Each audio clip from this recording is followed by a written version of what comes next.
નમસ્તે વિદ્યાર્થી મિત્રો, ઓમ ટ્યુશન ક્લાસીસના ઓનલાઈન લેક્ચરમાં આપણું હાર્દિક સ્વાગત છે. મિત્રો, સાદો વર્તમાનકાળ, ચાલુ વર્તમાનકાળ, સાદો ભૂતકાળ, 3 કાળ આપણી ચેનલમાં અપલોડ કરેલ છે અને આપણે બધા કદાચ જોઈ પણ ગયા હશો. ના જોયા હોય તો ફરીથી જોઈ લેજો. અને આજે એક નવો ટેન્સ ઉમેરવા જઈ રહ્યો છું કે જેના વિશે સંપૂર્ણ માહિતી આની અંદર મેં સમજાયેલી છે, તો એને સમજવાનો પ્રયત્ન કરો. અને ટેન્સનું નામ છે સિમ્પલ ફ્યુચર ટેન્સ. ફ્યુચર એટલે ભવિષ્ય અને સિમ્પલ એટલે સાદું અને ટેન્સ એટલે કાળ, એટલે મીન્સ કે સાદો ભવિષ્ય કાળ. તો જોઈએ કે સાદો ભવિષ્યકાળ ક્યારે વપરાય. મિત્રો, સાદો ભવિષ્યકાળ ક્યારે વપરાય? તો ભવિષ્યમાં કોઈ ક્રિયા થવાની છે, કોઈ ક્રિયા થશે તેવું દર્શાવવા માટે આપણે સાદા ભવિષ્યકાળનો ઉપયોગ કરતા હોઈએ છીએ. હવે ભવિષ્યકાળ ગુજરાતી ભાષાની અંદર ભવિષ્યકાળમાં વાક્યનો ગુજરાતી વાક્યનો છેડો શું હોઈ શકે? ગુજરાતીમાં મોટા ભાગે કેવો વાક્યનો છેડો હોય? રમશે, રમીશ, રમશે, પછી રમીશ, પછી રમશો અને રમીશું. તો આ જે છે એના પરથી આપણને ખબર પડે કે સિમ્પલ ફ્યુચર ટેન્સ એટલે કે સાદા ભવિષ્યકાળનું આ વાક્ય છે. પછી બીજું કે ભાઈ આ કાળને આપણે ઓળખવું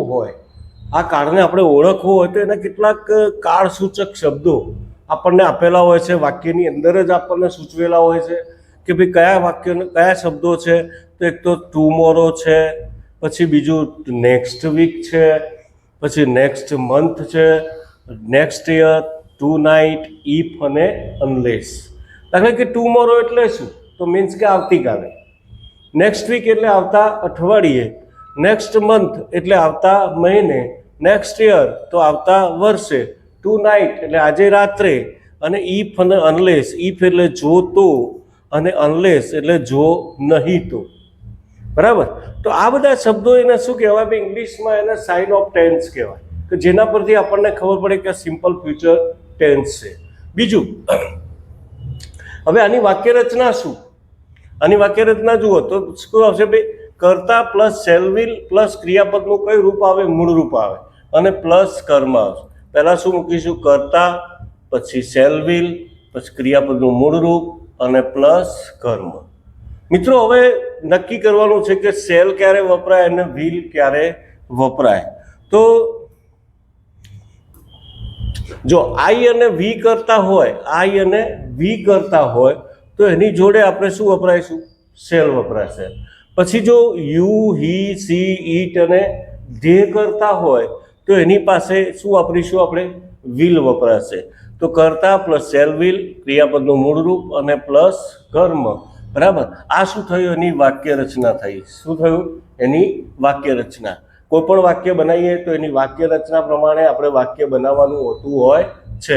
તો અહીંયા એક્ઝામ્પલ જોઈએ કે ભાઈ તે આવતીકાલે તેનો જન્મદિવસ ઉજવશે. જો ઉજવશે એટલે ભવિષ્યકાળ, આવતીકાલે એટલે પણ કાળસૂચક શબ્દ. એ આપણને ગુજરાતીમાં પણ આપ્યું છે, વાક્યના છેડા પરથી પણ આપણને ખબર પડે. તો હવે જોઈએ કે ભાઈ આપણે વાક્ય કેવી રીતે બનાવવાનું છે. તો પહેલાં જોયું તો પહેલાં કર્તા લેવાનો. કર્તા ક્યાં હોય? વાક્યની શરૂઆતમાં. અને કર્તા કોણ છે? તે એટલે શું થશે? હી. બરાબર? અને હીની જોડે આપણે જોઈ ગયા તો હીની જોડે શું વપરાય? વિલ વપરાય. તો હી પછી શું મૂકીશું? વિલ. અને પછી ક્રિયાપદ. આમ પાછળથી આગળ આવવાનું. વાક્યનું શું? ક્રિયાપદ મૂક્યા પછી આપણે શું કરીશું? પાછળથી આગળ આવીશું.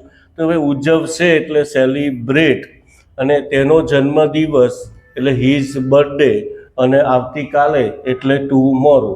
બરાબર? તો આ એક વાક્ય બની ગયું. બીજું વાક્ય જોઈએ કે તેણી આવતા મહિને એક નવી ફિલ્મ જોશે.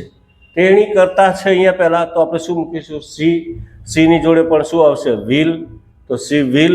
અને સી જોશે એટલે ભાઈ શું થશે? જોવું એટલે she will see a new film. બરાબર? અને છેલ્લે વધ્યું શું? આવતા મહિને એટલે નેક્સ્ટ મંથ. તો આ વિધાન રચના જોઈ, હકાર અથવા વિધાન રચના. તો આપણે આ જે વાક્ય રચના જોઈએ, હકાર પણ કહી શકાય અને વિધાન પણ કહી શકાય. અહીંયા નકાર વાક્ય રચના છે. કઈ વાક્ય રચના? નકાર.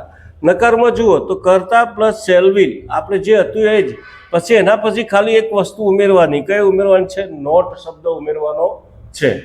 અને એના પછી જે ક્રિયાપદનું મૂળ રૂપ હતું એમના એમ, અને પ્લસ વધ્યું શું? કર્મ. એ વાક્યની ક્યાં આવશે? છેડે આવશે. દાખલા તરીકે વાક્ય જોઈએ તો હું આવતીકાલે મુંબઈ જઈશ નહીં, એ નકાર વાક્ય છે, નહીં. બરાબર. તો હું શું કરશે ભાઈ? આઈ અને આઈની જોડે આપણે જોઈ ગયા તો શું આવશે? શેલ આવશે. તો અહીંયા છે I shall not go to Mumbai tomorrow. થઈ ગયું. તો પહેલાં કરતા મૂકી દીધો, પછી શેલ મૂકી દીધું, પછી નકારનું નોટ મૂકી દીધું, અને જવું એટલે શું કે ગો મૂકી દીધું, અને જે કોઈ જગ્યાએ જવાના હોય, સ્થળ હોય તો એની આગળ ટુ લાગે એટલે મુંબઈ, ટુ મુંબઈ, અને આવતીકાલે એટલે ટુ મોરો. તો વાક્ય બની ગયું. મિત્રો આગળ જોઈએ કે તે આવતા અઠવાડિયે મને મળશે નહીં. બરાબર. તે એટલે આપણે જોઈ ગયા હી, પછી વિલ આવશે, પછી નકાર નોટ, પછી મળવું એટલે મીટ, અહીંથી પાછળથી આગળ આવવાનું મીટ, અને પછી મને એટલે શું મૂકવાનું? મી, અને આવતા અઠવાડિયે એટલે નેક્સ્ટ વીક. તો અહીંયા આપણે મૂકી દીધું he will not meet me next week. તો આ નકાર વાક્ય જોયું. હવે આપણે પ્રશ્નાર્થ વાક્ય જોઈશું. પ્રશ્નાર્થ બે પ્રકારે હોય, એ અગાઉ પણ આપણે જોઈ ગયા છીએ. બરાબર. અને પ્રશ્નાર્થમાં એક ઇન્વર્ઝન ક્વેશ્ચન કે જે WH વગર હોય, કે જે શેલવિલથી શરૂ થાય. શેનાથી શરૂ થાય? શેલવિલ. એને આપણે શું કહીશું? Inversion question. અને એનો જવાબ ફક્ત શામાં મળે? હા કે નામાં જ મળે. તો અહીંયા પ્રશ્ન વાક્ય રચના શું છે ભાઈ? કે શેલ વિલ અને પછી કરતા, પછી ક્રિયાપદનું મૂળરૂપ અને પ્લસ કર્મ. શું આવશે ભાઈ? પહેલાં શેલ વિલ, પછી કરતા, પછી ક્રિયાપદનું મૂળરૂપ, પછી કર્મ. હવે વાક્ય છે કે શું તમે આવતીકાલે વિજ્ઞાન મેળામાં ભાગ લેશો? તો આ શું બતાવે છે? પ્રશ્ન વાક્ય બતાવે. શું બતાવે છે? પ્રશ્ન વાક્ય. અને હવે આપણે નક્કી કરવાનું કે ભાઈ શેલ અને વિલ બેમાંથી ગમે તે એક ચોઈસ કરવાનું છે. હવે કયું ચોઈસ કરીશું? કોના પ્રમાણે? તો આગળ જોઈ ગયા આપણે. તો કરતા કોણ છે? તમે. હવે તમે કરતા હોય તો એની સાથે શું આવે? વિલ આવે. શું આવે? વિલ. તો પહેલાં શું મૂકીશું? વિલ. પછી કરતા કોણ છે? તમે, એટલે યુ. અને ભાગ લેવો, અહીંથી આપણે પાછળથી આગળ આવવાનું છે. ક્યાંથી આવવાનું છે? પાછળથી આગળ. તો ભાગ લેવો એટલે ટેક પાર્ટ, અને પછી વિજ્ઞાન મેળામાં એટલે સાયન્સ ફેર, અને આવતીકાલે એટલે ટુમોરો. તો will you take part in the science fair tomorrow? પછી બીજું વાક્ય, શું તેઓ આવતીકાલે નવો પાઠ શીખવશે? તો આની અંદર જુઓ, કરતા પણ કોણ છે ભાઈ? ધે છે. તેઓ એટલે ધે, અને એની સાથે પણ શું આવે? વિલ જ આવે. તો વિલ ધે. પછી આપણે શું કરવાનું? ક્રિયાપદ લઈ પછી પાછળથી આગળ આવવાનું છે. તો શું કહે ભાઈ? શીખવવું, શીખશે એટલે શું થશે? લર્ન. તો વિલ ધે લર્ન. પછી શું મૂકીશું? નવો પાઠ એટલે ન્યૂ લેસન, અને છેલ્લે વધીશું ટુમોરો. તો આ વાક્ય બની ગયું પ્રશ્નાર્થ વાક્ય. મિત્રો બીજું પ્રશ્ન છે કે જેની અંદર પ્રશ્નસૂચક શબ્દો આવતા હોય છે, અને પ્રશ્નસૂચક શબ્દો અગાઉ પણ આપણે ટેન્સની અંદર શીખી ગયા છીએ. અને એ પ્રશ્નસૂચક શબ્દો કયા છે ભાઈ? એક છે વોટ, વેર, પછી વેન, પછી વાય, હુમ અને હાઉ. હવે આ બધાનો મતલબ શું? કે વોટ એટલે શું? કર્મ જાણવા માટે. વેર એટલે ક્યાં? જગ્યા જાણવા માટે. વેન એટલે શું? ક્યારે? તો સમય જાણવા માટે.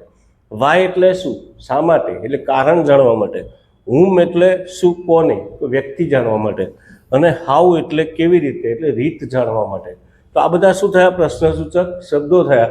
હવે કશું કરવાનું છે નહીં આની અંદર. જે ઉપર વાક્ય રચના શીખ્યા એની આગળ WH મૂકી દો એટલે WH વાળી વાક્ય રચના તમારી બની જશે. તો અહીંયા વોટ, વિલ, પછી શેલ, કરતા, ક્રિયાપદનું મૂળરૂપ અને પ્લસ કર્મ. એવી રીતે વાક્ય રચના બની ગઈ. એવી રીતે દરેક પ્રશ્નસૂચક શબ્દ આ વાક્ય રચનાની આગળ મૂકી દો એટલે તમારી WH વાક્ય રચના થઈ જશે. દાખલા તરીકે વાક્ય છે કે તમે આવતીકાલે મારા માટે શું લાવશો? બરાબર. અહીંયા શાનાથી પ્રશ્ન પૂછે? શુંથી પ્રશ્ન પૂછે. શું એટલે આપણે જોઈ ગયા. શું થશે ભાઈ? વોટ. બરાબર. તો અહીંયા પહેલું શું મૂકીશું? વોટ મૂકીશું. પછી શેલ વિલ મૂકીશું. એટલે કરતા પ્રમાણે નક્કી કરવાનું. તમે છે, તમેમાં આપણે જોઈ ગયા તો ભાઈ શું આવે? વિલ આવે. તો વોટ વિલ યુ. હવે શું કરવાનું? ક્રિયાપદથી પાછળ આવવાનું. તો એ શું છે? લાવશો એટલે બ્રિંગ, મારા માટે એટલે શું થશે? ફોર મી, અને આવતીકાલે એટલે ટુમોરો. તો આ વાક્ય થઈ ગયું. તો what will you bring for me tomorrow. Second, તે આવતા મહિને ક્યાં ફરવા જશે, ક્યાં ફરવા જશે એટલે જગ્યા જાણવાની છે. તો એ શું છે, વેર વિલ હી, તો કરતા કોણ છે, હી, તો વેર વિલ હી, અને ફરવા જવું એટલે આખું ક્રિયાપદ છે. અને આખું ક્રિયાપદ કયું છે, ગો ફોર વોક. શું થશે મિત્રો, ગો ફોર વોક એટલે ફરવા જવું. તો where will he go for walk, અને નેક્સ્ટ મંથ એટલે આવતા મહિને. તો આ WHમાં વેરથી પ્રશ્ન બનાવ્યો. હવે આગળ જોઈએ, આપણે કાલે શું કહે છે, પુસ્તકાલય કેવી રીતે જઈશું. એવી રીતે અહીંયા એટલે આપણે જવાની રીત બતાવી છે. તો અહીંયા શું થશે, આપણે એટલે વી કરતા છે, અને એના માટે આપણે શાનો ઉપયોગ કરીશું, શેલનો ઉપયોગ કરીશું. તો how shall we go to library tomorrow. તો શું થયું ભાઈ, જવું એટલે આગળ લઈ લીધું, પછી પુસ્તકાલય લેવાનું, જે સ્થળ તરફ જવાનું હોય એની આગળ ટુ લગાવવાનું. તો how shall we go to library, અને વધ્યું શું ભાઈ, કાલે એટલે આવતી કાલે, એટલે શું થશે, ટુમોરો. તો મિત્રો પ્રશ્નાર્થ રચનામાં WH વગર અને WHથી થતા પ્રશ્નો વિશે માહિતી જોઈ.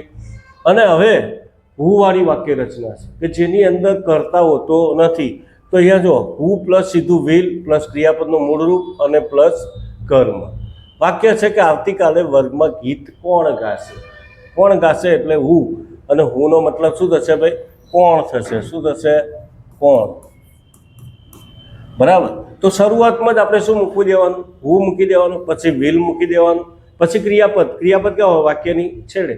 તો આગળથી ક્રિયાપદથી ગાવું એટલે શું થશે, સિંગ. અને પછી કર્મ કયું છે, ગીત. તો અ સોંગ. એક વચન હોય તો અ લગાવવાનું, બહુવચન હોય તો અ આર્ટિકલ આવશે નહીં. Who will sing the song, અને વર્ગમાં એટલે ઇન ધ ક્લાસ, અને આવતીકાલે એટલે ટુમોરો. શું થશે ભાઈ, ટુમોરો. ઓકે. બીજું છે, આ બાળકને કોણ બચાવશે. આવું પ્રશ્ન આપણે કોક વખત પૂછતા હોય, ભાઈ આને કોણ બચાવશે. તો એ વખતે ભવિષ્યકાળ છે. કયો કાળ છે, ભવિષ્યકાળ. કે ભાઈ who will save this child. શું કહે છે, who will save this child. તો સીધું હુ પછી વિલ પછી ક્રિયાપદ કયું, સેવ, અને આ બાળક એટલે ક્યાં મૂકીશું, છેલ્લે ધીસ ચાઇલ્ડ. ડન. હવે જો તો અને જો નહીં તો, એટલે કે ઇફ અને અનલેસ. ઇફ એટલે જો તો, અને અનલેસ એટલે નહીં, જો નહીં તો. અને ઇફ એટલે હકાર વાક્ય બતાવે છે, અને જ્યારે અનલેસ એ નકાર વાક્ય બનાવે છે. વાક્ય રચના શું છે કે શરૂઆતમાં ઇફ અનલેસ આવે. ક્યાં આવે, ઇફ અનલેસ શરૂઆતમાં આવે. પછી એના પછી બે વાક્યો હશે. કેટલા વાક્યો ભાઈ, બે વાક્યો. એક મુખ્ય વાક્ય કર્તા પ્લસ ક્રિયાપદનું મૂળ રૂપ, અને જો ત્રીજો પુરુષ હોય તો SKS લાગે, અને પ્લસ કર્મ. આગળ સાદો વર્તમાન કાળ શીખી ગયા, એની વાક્ય રચના અહીંયા લાગુ પડે છે. બરાબર. અને પાછળનું જે ગૌણ વાક્ય છે, આ પાછળનું જે ગૌણ વાક્ય એ કયો કાળ આવે ભાઈ, સાદો ભવિષ્યકાળ. કયો કાળ આવશે, સાદો ભવિષ્યકાળ. અને જે મુખ્ય વાક્ય છે એ કયો કાળ આવે, સાદો વર્તમાન કાળ.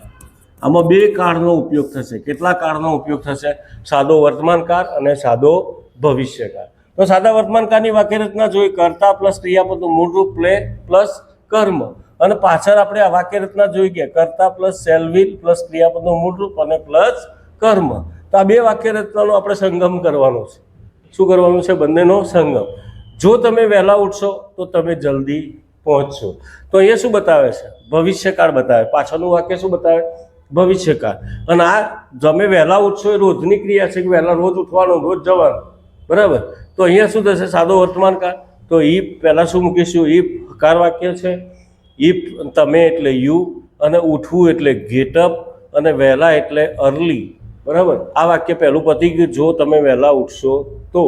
અને પછી તમે જલ્દી પહોંચશો એટલે ભવિષ્યકાળ, તમે એટલે યુ, અને પછી એની જોડે શું વપરાય, વિલ. રીચ પહોંચવું એટલે, અને અર્લી એટલે વહેલા. તો ઇફ વાળું વાક્ય પર બનાવ્યું. હવે આપણે શું જોઈશું ભાઈ, અનલેસ, જો નહીં તો. જો તમે તે સખત મહેનત નહીં કરે તો તે નાપાસ થશે. હા, તો હવે જોઈએ, જો નહીં તો. અહીંયા શું ભાઈ, જો નહીં કરે તો, એટલે જો નહીં તો. તો પહેલાં શું મૂકી દેવાનું, અનલેસ. પણ અહીંયા કયો પુરુષ બતાવે છે, ત્રીજો પુરુષ બતાવે છે, એટલે હી મૂક્યું. અને મેં અહીંયા લખ્યું કે ભાઈ ત્રીજો પુરુષ હોય તો ક્રિયાપદના છેડે શું લાગે, SKES. તો અહીંયા વર્ક છે, તો અનલેસ હી વર્ક્સ હાર્ડ, જો તે સખત મહેનત નહીં કરે તો હી વિલ ફેલ. શું થશે ભાઈ? નાપાસ થશે. અને આમ પણ લખવું તો લખાઈ શકાય કે ભાઈ હી વિલ નોટ પાસ, આમ પણ લખી શકાય. તો મિત્રો, ભવિષ્યકાળ વિશે સંપૂર્ણ માહિતી દર્શાવી છે. અને જો તમને આ વિડીયો પસંદ આવે તો એને લાઈક કરજો, શેર કરજો અને સબસ્ક્રાઈબ કરવાનું ભૂલતા નહીં. Thank you so much for watching. Okay.